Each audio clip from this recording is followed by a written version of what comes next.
And they go out and they find different corporations to bring to Daytona Beach to start businesses there.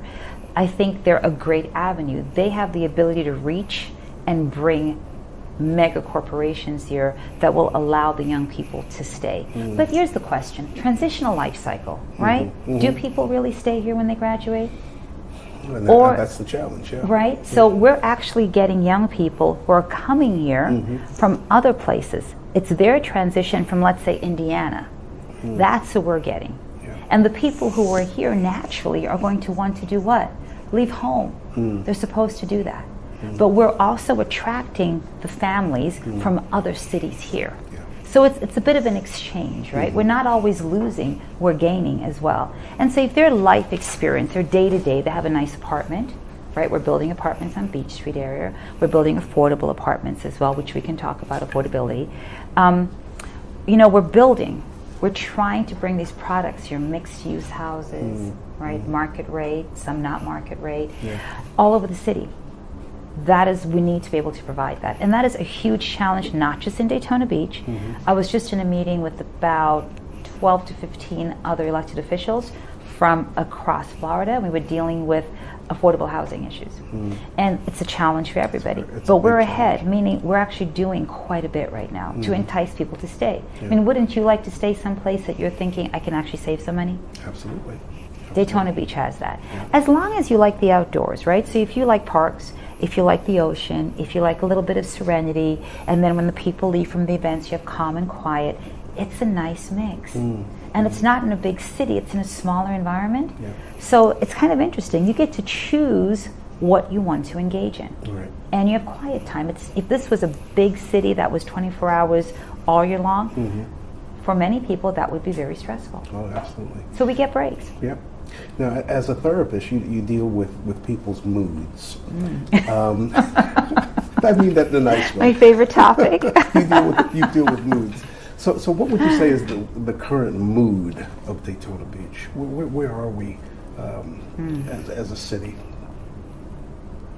So I think that when I first ran for office, I would walk around the areas, and my therapy self was picking up depression.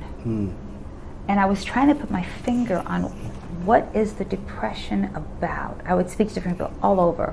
There was a sense of we're not getting what we want.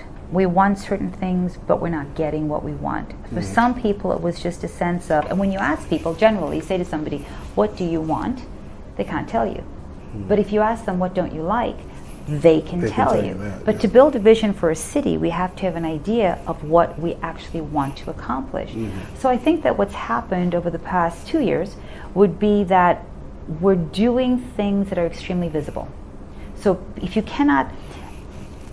if I do something that improves your life, but you don't actually see it, but it is improving your life incrementally every day, but you don't see it, does it count? But if I build something, you see it. If I paint something, you see it. It feels as though we're in the process of showing, right? We're saying, okay, take a look at this. We're giving you parks. We're giving you better services, right? We're improving things that actually touch your life. That's how I'm seeing it right now. I'm feeling, is it optimism or it's cautious? It's cautious optimism. How's that? Okay. It's cautious optimism. It's wait and see, show me, right? Yeah. There's two sides to Commissioner Juanita May. You have your private life, which involves your work as a therapist. You're attaining your PhD. That's pretty public. I mean, that's something you have to profess. It's pretty public. And then you have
supporting the community and going to school, attending the local public schools. I attended Westside Elementary. I attended Holly Hill Middle School, and then I attended Mainland High School, where I matriculated from. Hmm. Now, with some of the recent changes in all of our zones due to redistricting, your zone has changed a little bit. Can you tell us now a little bit about the geographic area of Zone 5? So, some positives and negatives. So we're going to lose some places that are very dear to me. I'm going to lose Madison Heights, which is a community that I truly have grown to love, and it's been a labor of love, revitalizing the community. So we're going to lose Madison Heights, but we are going to gain all the way out. If you go down LPGA and you turn right on Clyde Morris, we're going to go all the way down to the line, right till you hit Ormond Beach. So right across from the hospital right there. All of that we're going to gain. Okay. We're going to gain some areas out going towards Williamson. The core of the zone, which is your Derbyshire area, is going to stay the same. We're going to keep suburbia, and we're going to stop at Nova Road. And over by Jimmy Ann, we're going to maintain Jimmy Ann. And we're going to pick up some areas out by Tanger Outlet. So Tanger Outlet is now going to be a part of Zone 5. Right. So it's a pretty big zone. And I think you're going to have something like, and I forget the exact number of residents, but it's somewhere around 12,000 or so that'll be in your zone now. So looking at your zone, what are some of the things in Zone 5 that still give you some concern?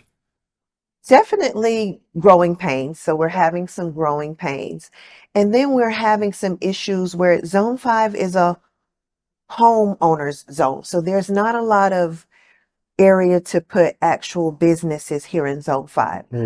With the growth, hopefully that will change. There will be some areas where we can have actual businesses in Zone 5. That's always been a challenge, not having actual businesses. I think we've had a couple stores here and there, some gas stations, but that's pretty much. But in the grand scheme of things, having actual businesses where people can come in and say, my business is in Zone 5, that's been some challenges for us. So definitely Zone 5 is one of the older zones.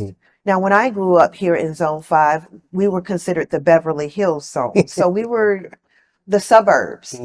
We were the GE homes, which were the homes that GE built for their people who worked at GE, and my mom worked at GE. I was gonna say, so that's how we got a GE home. Right. And so now we've had the issue where we have those homes, they're older homes now. So helping people to maintain those homes so that they still look nice and they still shine like new, although they are not new. We have some issues with a little uptick in crime, and so we're going to be working more forcefully with the police to deal with those issues. Okay.